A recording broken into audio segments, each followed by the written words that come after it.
And again, the same the set of slides. I take sort of a physiological approach as we go along the nephron and talk about these disorders. We'll delve into some of the physiology. I'll talk a little bit about regulated potassium secretion by the distal nephron. I'll talk about the renal and adrenal RAS, renal angiotensin system, and potassium homeostasis. That's relevant increasingly to hyperaldosteronism, which you'll hear about later in the course, but also to hyperkalemia as well.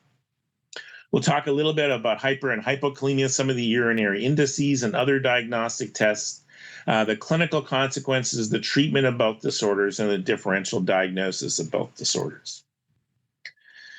So Gerhard Giebisch was for many years the godfather of potassium physiology, and I stole this from one of his reviews that emphasizes very nicely that extracellular fluid potassium is a tiny fraction of whole body potassium. And there's this tightly regulated balance between muscle potassium in particular and other tissues such as red cells, liver, and bone. And this is very tightly regulated to keep extracellular fluid potassium in a specific range. The kidney plays a big role in potassium excretion, obviously, but you also excrete a lot of potassium in the stool. We'll talk about one prominent hypokalemic cause. But I'm sure many of you have seen dialysis patients who've had a colectomy and seem to have some degree of predisposition to hyperkalemia because they've lost the colon as a sink for potassium. This table is very helpful in terms of what regulates the K shift between extracellular fluid and mostly muscle. Insulin increases uptake. Beta catecholamines through beta 2 receptors increase uptake, whereas alpha catecholamines decrease it. Acidosis, but non-anion gap acidosis, tends to decrease uptake. Alkalosis does increase uptake. And hyperosmolality tends to increase efflux of potassium. Again, one of Giebisch's cartoons from many years ago, showing that there's a lot of potassium reabsorption by the proximal tubule. The thick limb plays a big role in potassium recycling, but the biggest locus for K excretion turns out to be the connecting tubule. So historically, we were taught it's the cortical collecting duct. That was partially because that was the easy part of the nephron, or relatively easy part of the nephron to look at with electrodes and look at with glass pipettes. But the connecting tubule between the DCT and the cortical collecting tubule is where most ENaC-related sodium absorption and ROMK-mediated K excretion occurs. And then that gets recruited distally in the setup of hyperaldo, for example. Again, the principal cells is a very, very a key component here. The sodium absorption through ENaC generates a lumen negative potential difference that causes a K excretion through the BK channels, the big potassium channels, but also ROMK. So historically, ROMK was cloned in our division by Steve Hebert as a major K channel in thick limb and was found to be the major secretory K channel. The BK channel is turned on by flow, but also can substitute for deletion or genetic deficiency of the ROMK channel. But again, the same way that you had this with hyponatremia, the principal cell gives you this very lovely sort of bedside physiology that works pretty well in terms of understanding why a patient might be hyperkalemic. Intercalated cells also play a big role in potassium secretion and potassium absorption. But they're, and they particularly in the sort of voltage independent K secretion, but it's not really necessarily something that we need to think of clinically at the bedside, or it's not as helpful clinically at the bedside. K secretion is proportional to distal flow in animals. And if you look at animals that are on a low K diet, the ability to secrete potassium goes way down. But you can induce that by putting animals on a high K diet and then see this marked increase with flow. Sodium and potassium excretion is also dependent on sodium intake. These are animals on different sodium intakes, and at any level of potassium, if you've got a low sodium intake, your ability to secrete potassium is blunted. And this is a key take-home message. You will have several questions on the boards where they'll give you a complicated scenario and say, why is this patient hyperkalemic? And buried in the data is a low urine sodium. And it's the distal delivery of sodium that's limiting to that patient in terms of hyperkalemia. Aldosterone is an important regulator of potassium excretion.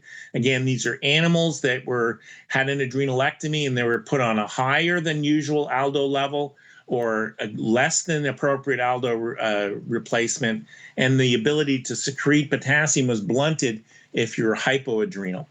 There's what's called the aldosterone paradox, though, that aldosterone is not the sine qua non of K excretion. And so you don't always see, for example, hyperkalemia in patients that are hypoadrenal, or you don't always see hypokalemia in patients who are hyperadrenal. And aldosterone tends to turn on the driving force for sodium excretion. So it turns on ENaC channels, it turns on the NAK ATPase. High K intake turns on the ability to excrete potassium. So it turns on ROMK and BK. And it also downregulates HK ATPase, whereas hypokalemia turns on HK ATPase. If we switch to thinking about causes of hyperkalemia, K supplements occasionally are important. It's rare that they're the only cause. You have to eat a lot of potassium to become hyperkalemic. Where this becomes important, and I think as nephrologists we're aware of this, is patients who have a defect in their ability to secrete potassium are especially vulnerable to an increased intake. So K supplements, for example, the classic one is low salt substitutes that are mostly KCl. I see this at the VA where they can get these vitamins with minerals. And the mineral includes K, so they'll be on a vitamin plus mineral tablet that will cause hyperkalemia. Transfusions can do it with particularly older bloods. And obviously, if you give KCl, you're going to get iatrogenic hyperkalemia. Decreased renal excretion is obviously a big bin. Renal disease, particularly with type 4 RTA, and we'll go through a little bit of the physiology in type 4 RTA. Drugs are obviously important, adrenal insufficiency, but as I said, hyperkalemia is not universal. You can get an intra to extracellular shift with hyperosmolality, insulinopenia, metabolic acidemia, but not with anion gap acidosis. There are drugs that do this. If you give lysine, which used to be given for various problems, you get a sort of effective potassium amino acid exchange, and you get hyperkalemia. Amicar, epsilon aminocaprioic acid, is structurally similar to lysine and can cause hyperkalemia, for example, during bypass surgery. There are some K-channel blockers that are used for various disorders that can cause hyperkalemia as well. Artifactual causes of hyperkalemia are important, either in vitro hemolysis or leukocytosis or thrombocytosis, and pseudohyperkalemia. If you look in my Brenner and Rector chapter, it's reviewed in a bit more detail of the various red cell membrane transport defects that can give you hereditary pseudohyperkalemia. I like to think of this ordered dissection of the renin-angiotensin-aldosterone system and review, to my mind, where you can cause hyperkalemia. So NSAIDs are beta blockers and non-verapamil calcium channel blockers can regulate renin. ACE inhibitors obviously reduce the generation of angiotensin II, which is inhibited by angiotensin receptor blockers. There are many different mineralocorticoid antagonists. Now we've got finerenone, which isn't on this list. Drospirenone is a component of oral contraceptives, which is roughly equivalent to about 25 milligrams of spironolactone. There are many different ENaC inhibitors. There's obviously amiloride and triamterene. Trimethoprim, we learned in the early AIDS era, causes hyperkalemia by inhibiting ENaC. Pentamidine also does. In Japan, there's a protease inhibitor, nafamostat, that reduces proteolytic activation of ENaC, which I don't think we see in North America. So it's important to take a dietary history. There's some foods that are extremely high in potassium intake content. Generally, though, it's the higher content of the higher dietary intake of foods with a moderate amount of potassium, such as tomatoes or potatoes or oranges, that gets people into trouble. So hyporeninemic hypoaldosteronism is a common syndrome in many of our patients. These patients classically have a hyperchloremic acidosis only around 50% of the time, with a urine pH that's classically less than 5.5. Their plasma renin activity and aldo are decreased, and they have less response to PRA, to stimuli such as furosemide or captopril. But to some degree, it's physiologically suppressed, and we'll go through why that might be. It's commonly seen in elderly subjects with decreased GFR and classically seen in diabetics. They're often hypertensive with a clinical increase in extracellular fluid volume, and that may play a big role in generating the type 4 RTA. So the causes type diabetic nephropathy for many, many reasons. One of them is that renin processing is impaired in diabetic disease. You can see this in nephritic syndrome with an acute volume expansion. You can get huge amounts of ANP, which causes this syndrome. There are tubulointerstitial nephropathies where technically it's mostly tubular damage, not so much low renin and aldo. The drugs that do it, classically NSAIDs, COX-2 inhibitors, cyclosporin and tacrolimus also do it. Then there are hereditary causes, particularly pseudohypoaldosteronism type 2, as we'll mention. So this is from Jürgen Schneerman and Jody Briggs many years ago. They both spent their careers studying tubular glomerular feedback and the juxtaglomerular apparatus. But just remember that the juxtaglomerular apparatus is where the tubule reaches back and is adherent to its parent glomerulus. In there, you've got the macula densa, which is physiologically similar to the thick ascending limb, but has much more tall columnar epithelia. And this is where tubular chloride is sensed in the juxtaglomerular apparatus. Then there's the extraglomerular mesangium. You have also a granular cell in the afferent arteriole, which is what secretes and generates and secretes renin. Many years ago at Vanderbilt, they showed that COX-2 is expressed in the macula densa. And COX-2 through, chloride activates PLA2 activity and COX-2 activity to generate local paracrine prostaglandins that diffuse to the juxtaglomerular cell and turn on pKa and renin secretion. So this is a classic case of type 4 RTA. This was a woman with, I think, CKD4 who had lupus nephritis and was on Indocid. When she came in, she was hyperkalemic. Her K came down off Indocid. Her PRA came up off Indocid, as did her plasma aldo. And you can see this increase in her urine aldo and an increase in her urine prostaglandin. So this vividly shows how NSAIDs cause a type 4 RTA. They do cause hyperkalemia through other mechanisms, but that's a large part of why they cause hyperkalemia. The other key thing is that the adrenal response to changes in K is modulated by angiotensin II. So if you look at an adrenal gland, if you increase extracellular potassium to 5, you'll see this release of aldosterone. But you also see an increase in aldosterone release at the extracellular K of 2 if you increase the amount of angiotensin II that's around. And I'll explain that in a few minutes. Similarly, if you take an animal and put them on an ACE inhibitor or an angiotensin receptor blocker like ceralasin or losartan, if you take out that adrenal gland, the response to extracellular potassium, a high extracellular potassium, is dramatically blunted.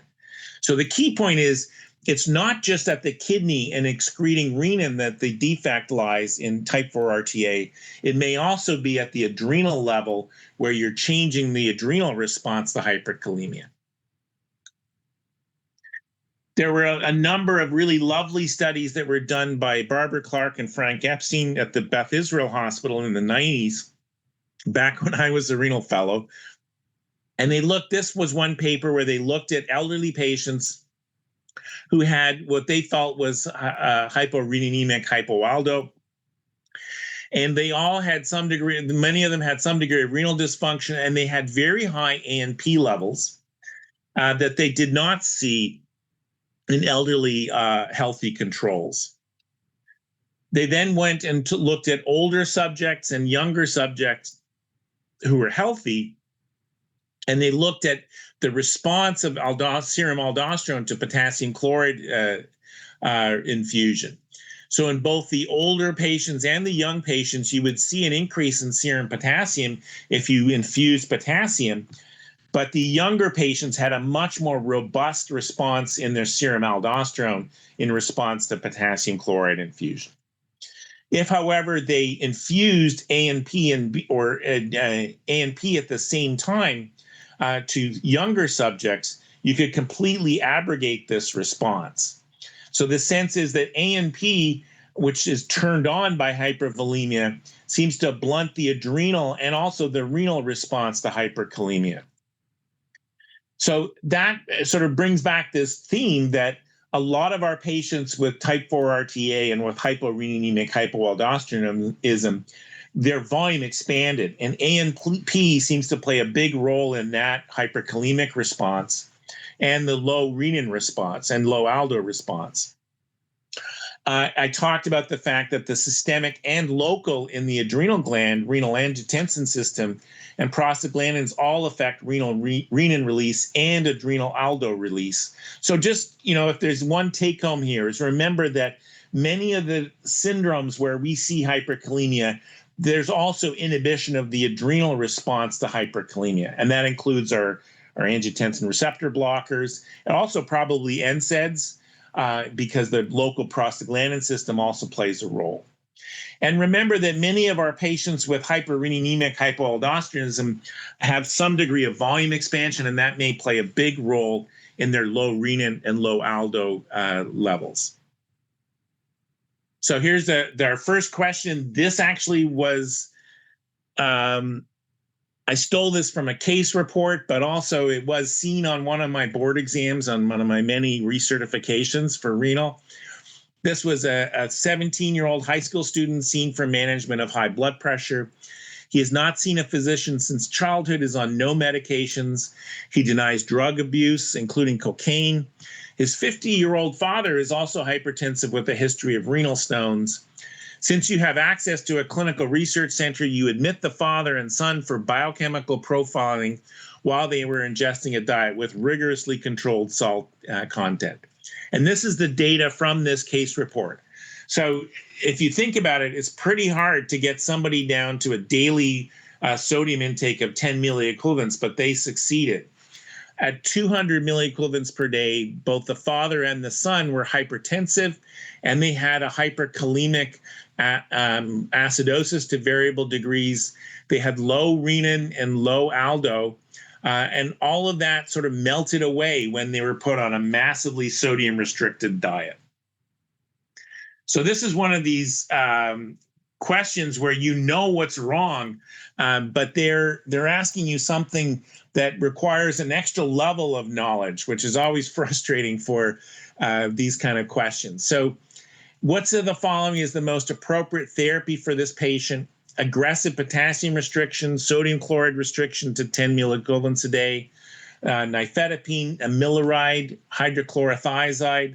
So what's the correct answer here?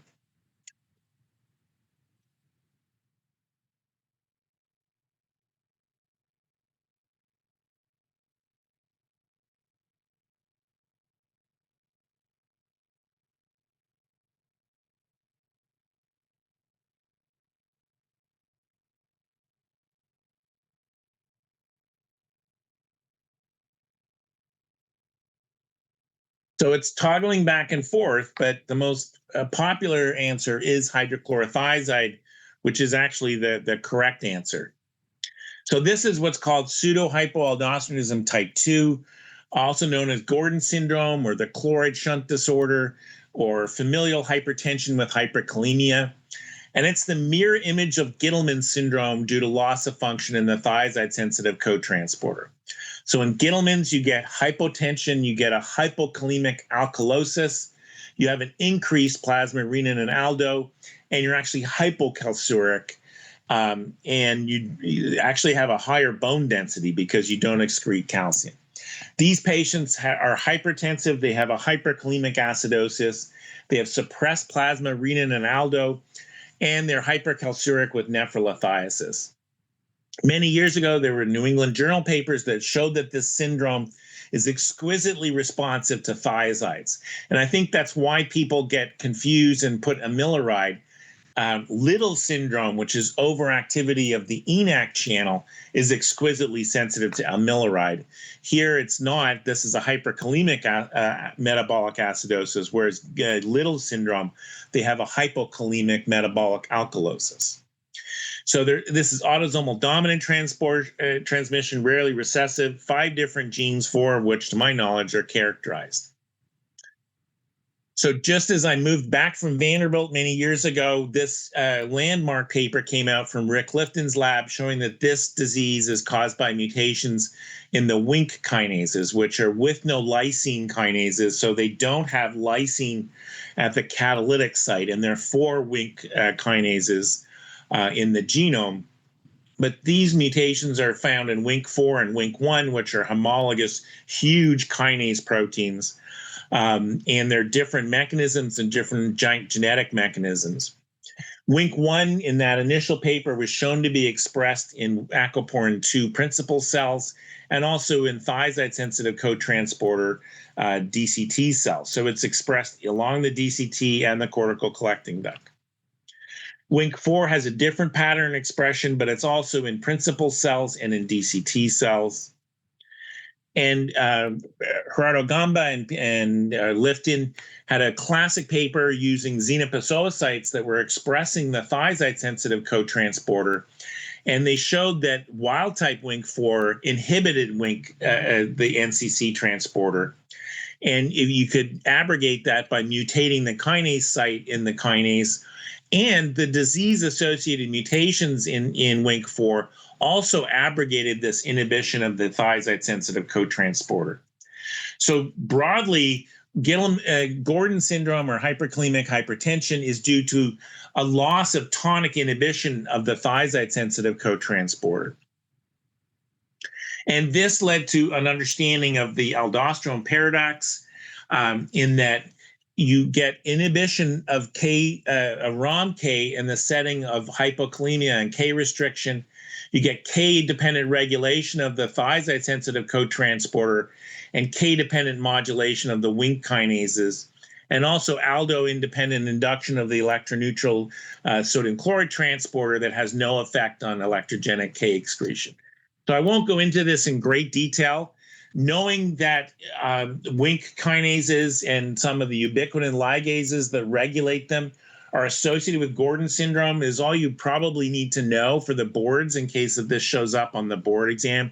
It's not a common disorder. It's much less common in my experience than Gittleman's syndrome, for example, but it does have a role in the boards. And there's this beautiful physiology that we won't go into detail, but is reviewed in the Brenner and Rector chapter and many other reviews by David Ellison and others on how this kinase system regulates K excretion. If we switch gears and talk about hypokalemia, there you get pseudohypokalemia due to leukocytosis with uptake of K, for example, in the AML. You get redistribution, for example, the insulinopenia that you see in DKA. Sympathomimetics do it. Beta-2 agonists can do it. Dopamine, theophylline do it. Hypokalemic periodic paralysis is a very important cause, particularly thyrotoxic. we're always taught that you can, in an acute anabolic state, like in pernicious anemia, when you refeed, you can get a redistribution. You can get this most commonly in non-renal loss from the skin or stomach with suctioning, or the intestine with diarrhea, laxatives, and K secretion. So here you were asked to evaluate a female patient with intestinal pseudo-obstruction or Ogilvie syndrome with diarrhea and profound hypokalemia. Meds include metoprolol, risperidone, and insulin. Exam and imaging are notable for signs of colonic distension. The patient is hypernatremic, hypokalemic, has a metabolic acidosis, has a transtubular K gradient of 3, stool potassium of 100 milliequivalents, and a stool sodium of 10 milliequivalents per kilogram. Which of the following is the most likely cause of this patient's hypokalemia? Ischemic bowel, C. diff colitis, activation of colonic K secretion, osmotic diarrhea, or sympathetic activation with redistributive hypokalemia?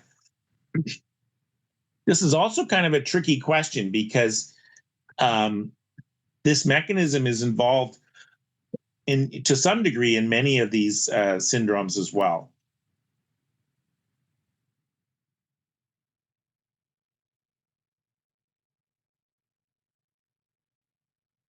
So everybody has cottoned on to, oh, maybe not quite.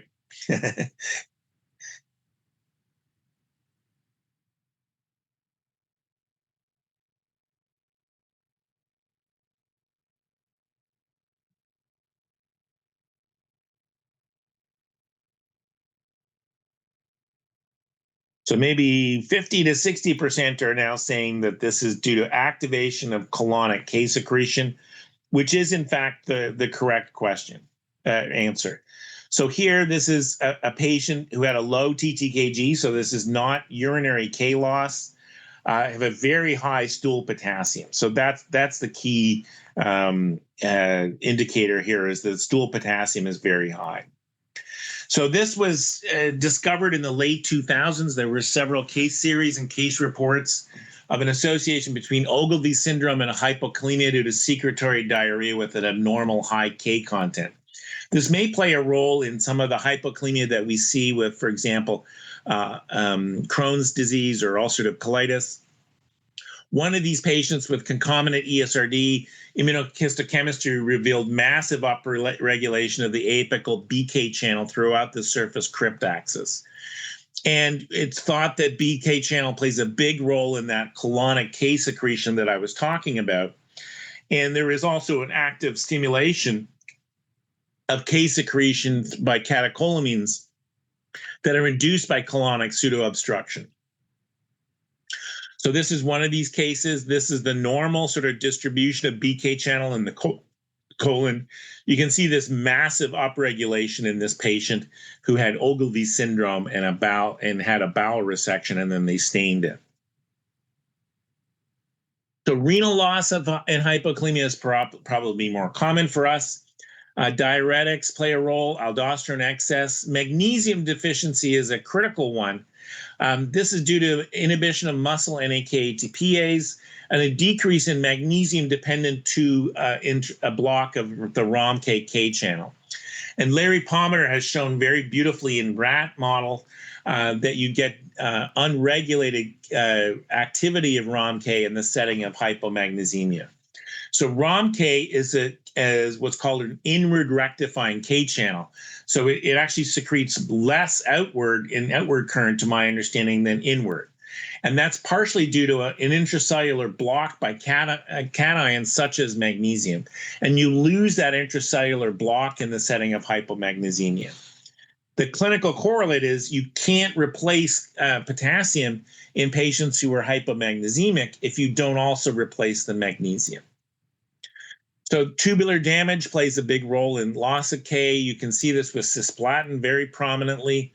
And then there are intrinsic renal transport defects like Little syndrome, Bartter syndrome, Gittleman syndrome, and hereditary DRTA.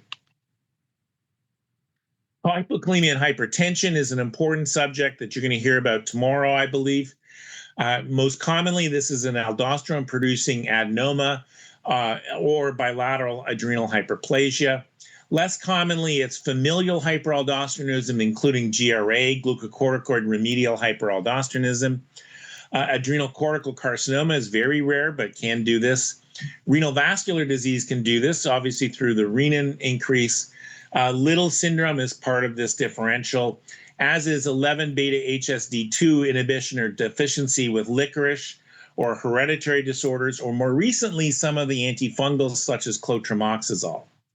You also see this in ectopic ACTH, where you get hypokalemia and hypertension. Here, it's due to the massive increase in glucocorticoids that you see with ectopic ACTH, and we'll go through that in a minute. So what's the physiology here? Well, if you look at adrenal gland, in the glomerulosa, these zona glomerulosa cells are strongly hyperpolarized with a negative charge of -80. And that's mostly due to K-channel activity with a K-channel leak. Angiotensin II depolarizes the cell by inhibiting these K-channels, one of them be a GIRK channel. That leads to depolarization that activates calcium channels, increases intracellular calcium, and that activates the CYP11B2 transcription, or aldosterone synthase. So you turn on aldosterone synthase and you make more aldo. It turns out there are acquired mutations in the GRK, KCNG channel in adrenal adenomas. You can also see mutations in the NAK-ATPase and in some of the voltage-gated calcium channels and some of the voltage-gated or exchange mechanisms. These are collectively called aldo driver genes. So these are mutations that, again, Rick Lifton initially discovered in adrenal adenoma cells, where you increase intracellular calcium and turn on aldo synthase in adrenal adenomas.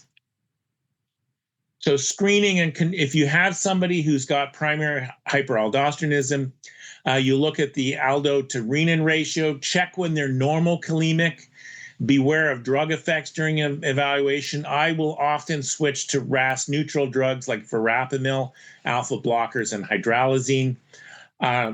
I have a low threshold to do a 24-hour urine aldo secretion test. And then if it looks like these patients have significant hyperaldo, you then need to do salt suppression testing, typically oral 200 milliequivalents a day of sodium followed by a PICE and PRA and a 24-hour urine aldo. If you've got an informative ratio, you can also do intravenous sampling. And then you need to go on and do imaging and adrenal vein sampling, and you hear about this in Dr. Kartha's talk tomorrow. So if you have a patient who's has aldo excretion that's not suppressed, you then go ahead and do an adrenal CT and do adrenal vein sampling to find out whether they need surgery or are amenable to surgery. There's also lovely physiology that's involved in this. If you look at patients who have an adrenal adenoma on one side, maybe 1 in 6 of those patients, it's in the other gland that they have the hyperfunctioning adrenal gland. And those aldo driver genes that we talked about, there are these nests of aldo synthase positive cells that accumulate with age. And those sort of maybe explain why some of these patients have microscopic adrenal adenomas that we fail to pick up on imaging. So the consequences of hyperkalemia, just switching base, this is mostly plays a role in excitable tissue where you get a change in resting membrane potential, a decreased myocardial conduction velocity with an increase in PR and QRS ratios, an increased rate of repolarization with T-wave changes. Skeletal muscle, you get weakness, fatigue, and paralysis. In the kidney, it's interesting that potassium competes with ammonium, so you get an acidosis in the setting of hyperkalemia because you don't have countercurrent concentration of ammonium in the setting of acidosis and renal dysfunction. We're all familiar with these typical electrocardiographic features of hyperkalemia, with initially a tall peaked wave, loss of P waves, widening of the QRS, and then ventricular arrhythmia and asystole. However, these are very difficult sometimes. You don't get an ordered progression. The old saw is, remember, the first symptom of hyperkalemia is death, perhaps a little dramatic. EKG changes are not sensitive, particularly in ESRD, where probably due to the low calcium.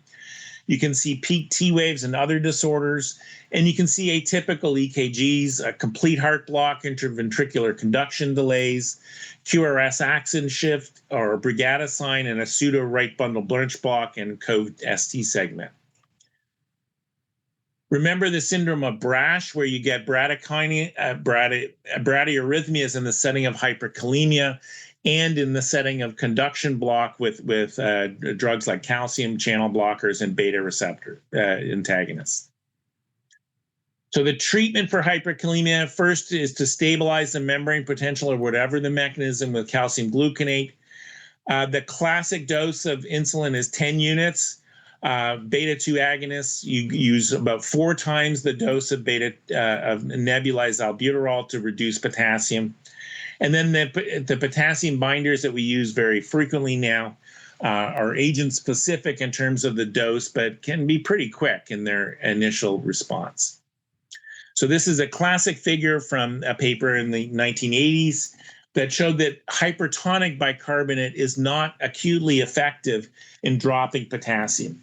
And the hand waving is that hypertonic bicarb is about twice as hypertonic as hypertonic saline, and the increase in osmolality overcomes the effect on pH. The other piece, the take home here, is the most effective way to reduce potassium is through dialysis in somebody who requires it.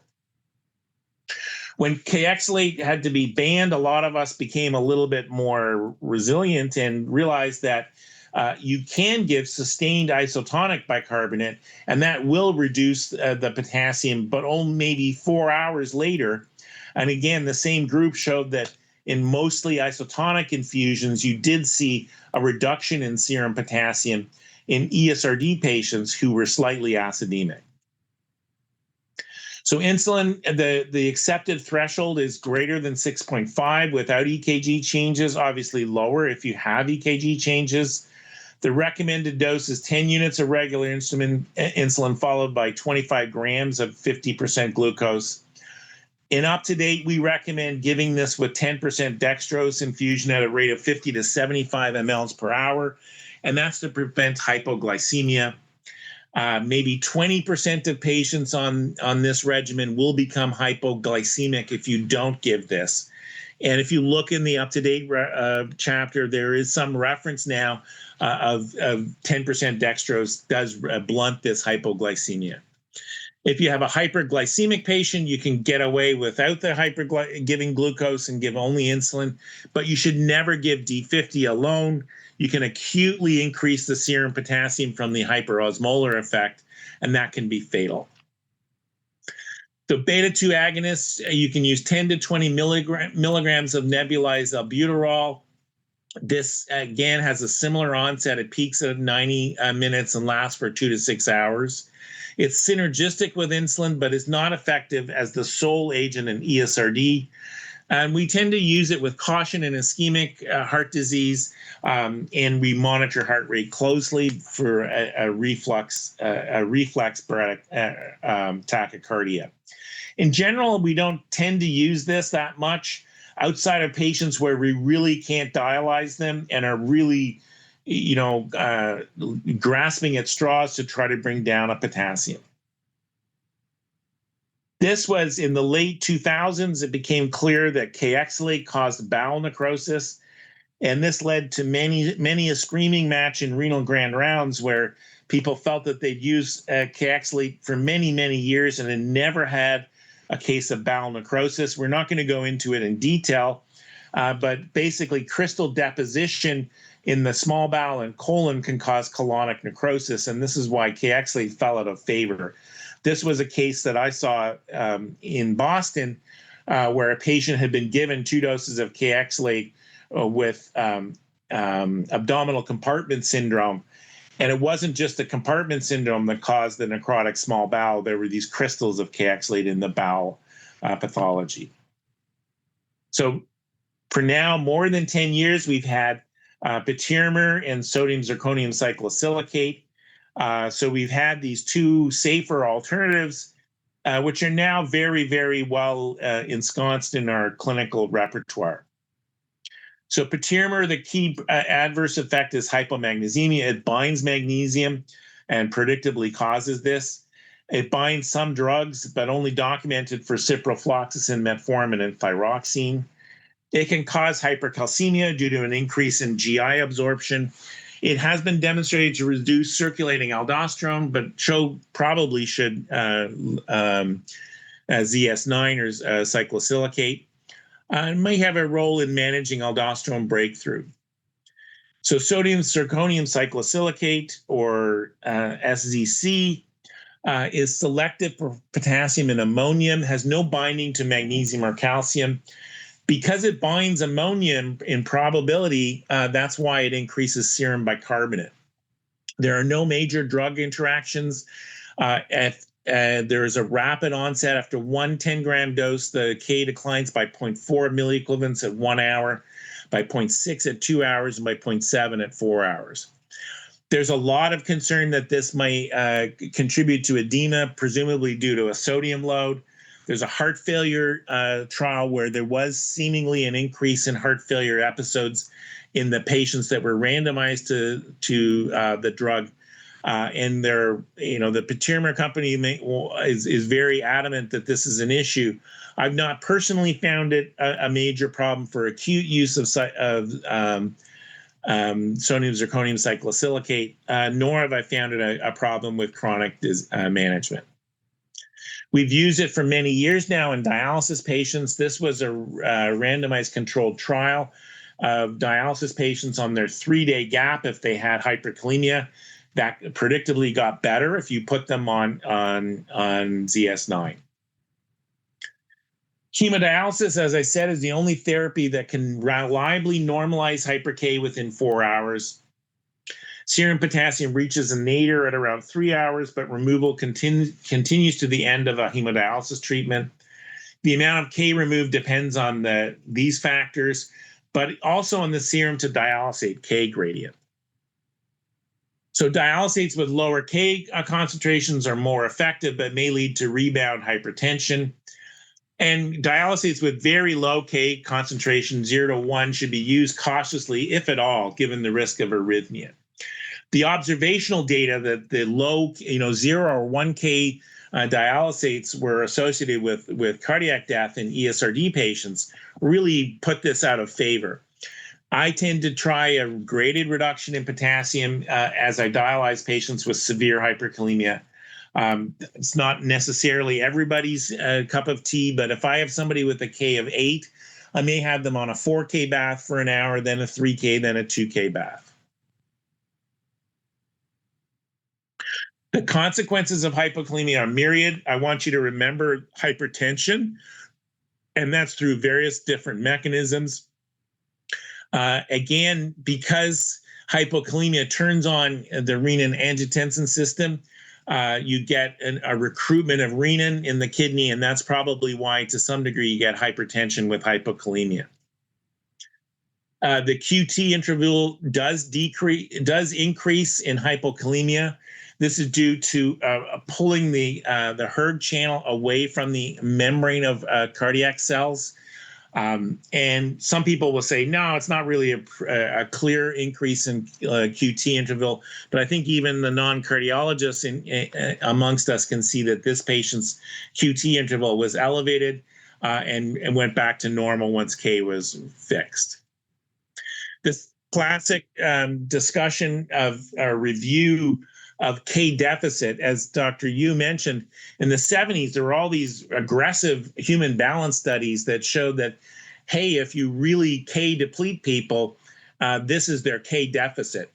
And when Rick Stearns looked at all this literature, he came up with this graph, and it showed that there's a pretty linear correlation between hypokalemia and the K deficit, so that there's a reduction in K of 0.27 milliequivalents per 100 milliequivalent deficit.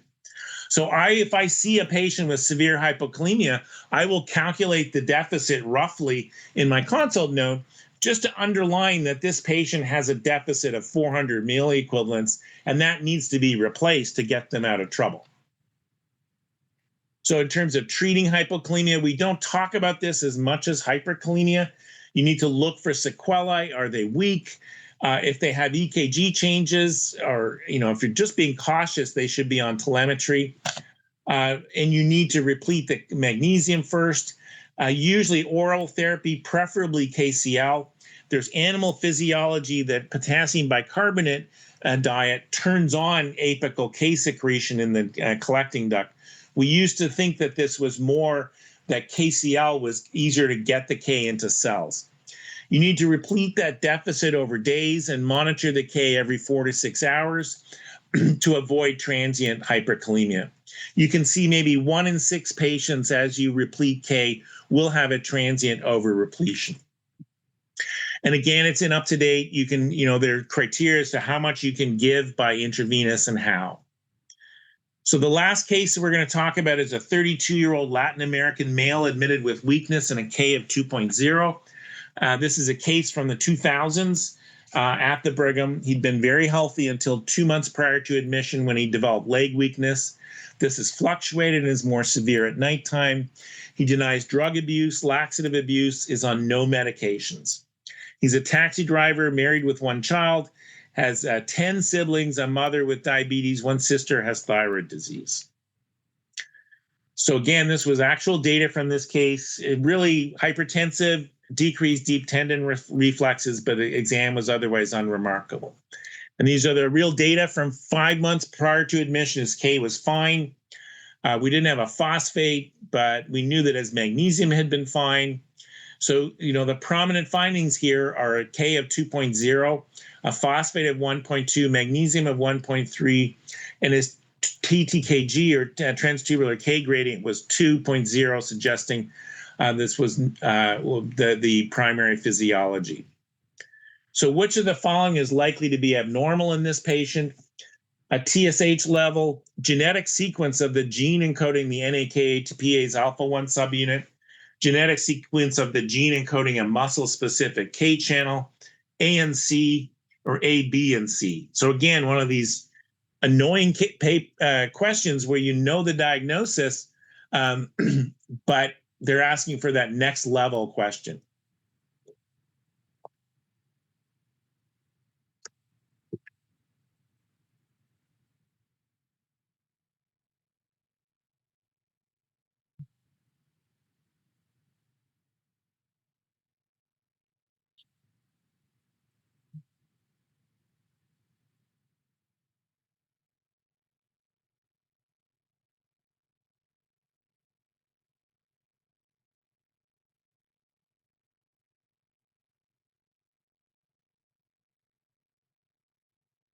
And here the answers are all over the place, but there's a slight increase in people answering D, which is A and C, and that's actually the correct answer. So this is a tough one. Many years ago now, almost 20 years ago, Luke Tachek's group showed that there were point mutations in a muscle-specific thyroid-induced K channel that were detected in multiple unrelated patients with thyrotoxic periodic paralysis, primarily non-Asian in origin. So these are mostly Latin American subjects who had these point mutations. I think this channel is actually a pseudogene. The other major muscle KIR channel turns out to be a gene on GWAS studies of the hereditary susceptibility to thyrotoxic periodic paralysis. And I'm pointing this out not because you need to know this molecular physiology, but just to remember that people that are of Asian origin or Latin American origin seem to be genetically predisposed to develop hypokalemic paralysis.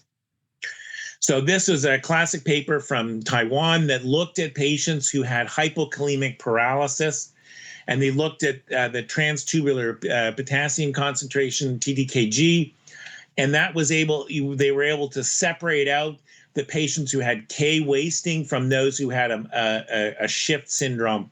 And this is one of the utilities for the TTKG, and we can hammer out why I still use that. But the paper also showed that the K to creatinine ratio was also helpful. In the up-to-date card on hypokalemia, there's a link to calculating K to creatinine ratio if that's what you want to use in preference to the TTKG. So how do you treat thyrotoxic periodic paralysis? One of the defects turns out to be an increase in beta receptor activity, so that you can give back a very nonspecific beta antagonist, which is high-dose propranolol, and that tends to reverse the hyperkalemia and the hypophosphatemia and the hypomagnesemia in thyrotoxic periodic paralysis. Again, this is reviewed in much more detail in the Brenner and Rector chapter. I just wanted to give a little bit of a highlight here. So the take-home messages: one, regulation of renal renin release and adrenal aldo release. I talked a little bit about the aldosterone paradox. I want you to forget that right now. If you're interested, you can read that in the K chapter. But I think it's important to know these new developments in hyperaldosteronism and in thyrotoxic paralysis. For thyrotoxic paralysis, just be very careful repleting these patients and think about using high-dose propranolol. We talked about some of the treatment issues in hypokalemia, and we talked about the not-so-new potassium binders that we use for hyperkalemia. The references in I write the Harrison's chapter and the some of the Brenner and Rector chapters, and then all the up-to-date chapters for the potassium disorders. So what are we up to next? I think we have a break now. We do. David, do you have time to take some questions? You got a bunch Sure. of questions here, yeah? Please. That would be great. And so I'm just going to run through. We'll get to as many as we can. What is the best way to rule out DI in the outpatient setting? I wouldn't recommend. Well, you can check this day and age. Check the copeptin level. So the copeptin, if you remember that, it's this protease resistant fragment of the pre-pro vasopressin, and it's there are various thresholds that you could if it's above 20, it strongly suggests nephrogenic DI, and it's in that slide. I think if it's less than 4.9, it suggests central DI. So that's a good quick screen. What I don't recommend is unregulated water restriction. And there's an eponymous name for this where, hey, if you don't let people drink water overnight, you can do a water deprivation test. It's a great way to cause profound hypernatremia.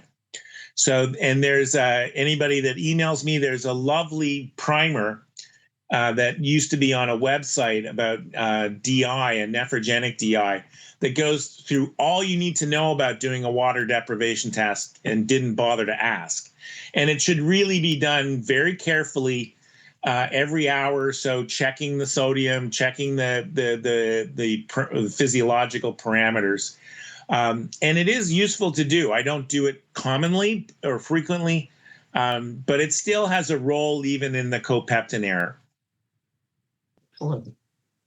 In an elderly patient, how low should the sodium be in order to trigger a head CT? If the chest is negative and SIADH eval is inconclusive, when do you push for a head CT? Well, first of all, the question, I think the corollary would be, why would we be worried about moderate hyponatremia in an elderly patient? And my take is, number one, they can get acute on chronic hyponatremia, and that's not good. Number two, you don't want to miss the small cell lung cancer that's lurking underneath. And I have certainly had malpractice cases where that was missed. Number three is it probably does reduce bone density. So if I have somebody that's, chronically on an SSRI, and I can see in the medical record that have always been in the high 120s, I will do a bone density. I can't say that I picked up tons of osteoporosis because I don't do it all that frequently. And I don't think we normally get that many hyponatremia consults as nephrologists on the outpatient side as we do inpatient. So I don't think that there would be a threshold. I think if you're worried about it and there's no clear cause, I would do a head CT and a chest CT. And if you look it up, there's like, it's controversial, but there are these papers talking about, if you Google idiopathic SIDH, you'll pull up, I think there's an Annals paper from 30 years ago that goes through it. What is the underlying pathophysiology of pulmonary edema in hyponatremia? It's thought to be an increase in intracerebral pressure. So anybody with an increase in intracerebral pressure gets non-cardiogenic pulmonary edema. So there is a case series where people got right heart caths. I don't know how this was done. They don't have an elevated wedge pressure. So we know that it's a non-cardiogenic pulmonary edema, and it dramatically gets better acutely once you reduce the cerebral edema. The tragedy in these patients is missing it. So, and I had a case that I had in the seminars, which is in the slides. I pulled together like 7 or 8 different cases that I'd seen over the years. One of them was, in the switch with interns in early July, somebody came in with exercise-associated hyponatremia and threw up all over the triage area, and then they admitted to medicine, and she had a seizure. And so all she needed was a little bit of hypertonic saline to bring it up by 4 to 6 points. She did okay. She did have some anisocoria, and the first note in the chart on the Sunday morning was mine, and the second one was the neurology attending to document that we had not been called. So the tragedy is to miss the acute hyponatremia, and it's a minor increase in sodium of 4 to 6 points that gets these people out of trouble. Is there any way to interpret the urine sodium after the patient is given a saline bolus in the ER or LR? Oh, absolutely. Because, and you just sort of, if they've been given a saline bolus, there's a lot to learn from that. So if you had a sodium that was already measured, and that's why that one case where I got a urine sodium that was 12 before they gave the saline. Yeah. I agree. That's the rarity, and I think you just have to sort of use your clinical judgment, because what will happen is if somebody gets 2 liters of saline, your urinosum may be on the way down, because they're now already started a water diuresis. So it's tough.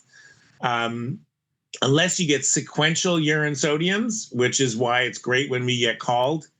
Alice will know that at the Brigham, we've had a rule for now, as long as I've been clinical chief, that the ER pages us for anybody with a sodium less than 120.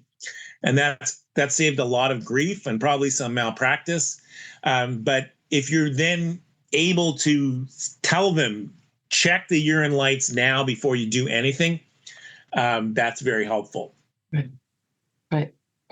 All right. Any thoughts? For a patient with chronic hyponatremia, cirrhosis, do you ever use low-dose tolvaptan? No, those are tough ones. And when it was used, it was highly effective. And there was data that, ascites got better on V2 antagonists. I would sort of say that's not my scope of practice to make that call. If there may be, maybe 20% of hepatologists do that and they get away with it. I don't know. I've not seen that done. The Brigham does not have a liver transplant program, so I've not seen a ton of cirrhotics here. I've not tried that at the VA, and I've not seen it done, but it certainly was used a lot more frequently before the liver toxicity came out. The sad thing is that I think there was a V2 antagonist that came to the FDA, must have been pre-COVID. I think it was Lixivaptan, and it didn't pass muster. So we don't have any substitute for tolvaptan. What are your thoughts on the use of or are there any data on SGLT2 inhibitors for the treatment of SIAD? Well, it clearly makes sodium better. That's about all we can say. Do I put an SIDH patient on an SGLT2 inhibitor? I've not been provoked to do that yet. Okay. But it's one of the problems with oral urea is it can be expensive. And if you look on the Urena website, they have a spot where you can click, and there's a less expensive alternative. But oral urea, it's available at the VA, so the vets don't have a problem getting it, but some patients have trouble paying for it. But it's very effective, and I use it quite a lot. All right.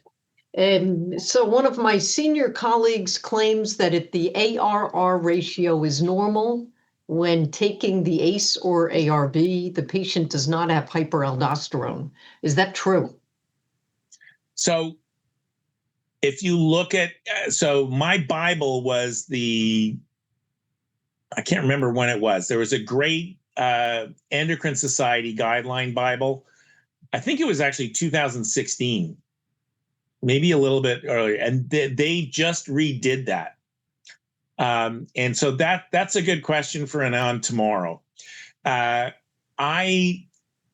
have a canned talk on pitfalls in hyperaldosteronism, and I had a cardiologist who thought I discussed a case pretty well and came to see me, having seen one of my colleagues for microalbuminuria. Lo and behold, he had a renin of 10 and an aldo of 15 on an ARB. When we stopped it, his renin became unmeasurable and his aldo went up to 20. And he had a huge adenoma that he'd had for a long time. So I tend to be, in my personal approach, and talk to an on tomorrow, but I tend to switch people and be kind of rigorous about it. And so I'll put them on verapamil.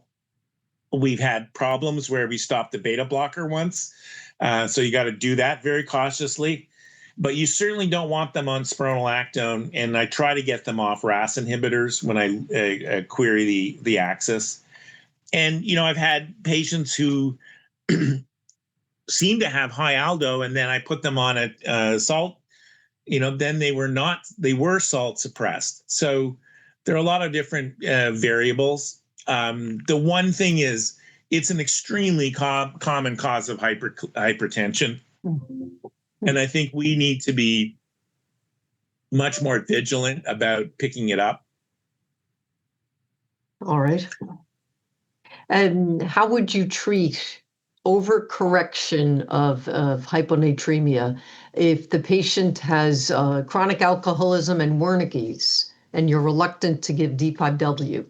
You give NS, 1/2 NS is not lowering the sodium. Any thoughts as to how you would treat it? Yikes, that's a rare syndrome. Well, for one thing, if you're giving, so stepping back a little bit, there is a literature that ODS, first of all, osmotic demyelination, God forbid we personally have to deal with it. Do you know what I mean? And so I don't personally have, we had one patient, I wasn't on service, but we had one patient who may have had transient ODS, and then we re-lowered the sodium and she got better. All she would have to do is say that she, has some minor defect now that she didn't have before this, and that would have been a malpractice case. But point being, there is a case report literature that re-inducing hyponatremia, and there's a good rat model that re-inducing hyponatremia reverses ODS. So if you have somebody, God forbid, who develops osmotic demyelination, try to re-induce hyponatremia. I'm not I don't know that the concern about the Wernicke's with the glucose is does that outweigh a fatal severe neurological defect? I would think that if you're giving, the key thing is you have to give back vasopressin activity, so you give back the DDAVP. I think you should be able to reabsorb any amount of free water that you're giving them. And so I would think the half normal saline would probably be helpful. If not, you can always use intestinal boluses of free water as well. And do you use urea in cirrhotic patients? I've not found it helpful. And there's some concern that it gets metabolized in the gut and ammonia levels go up. And I've not found it helpful in heart failure. And I've tried.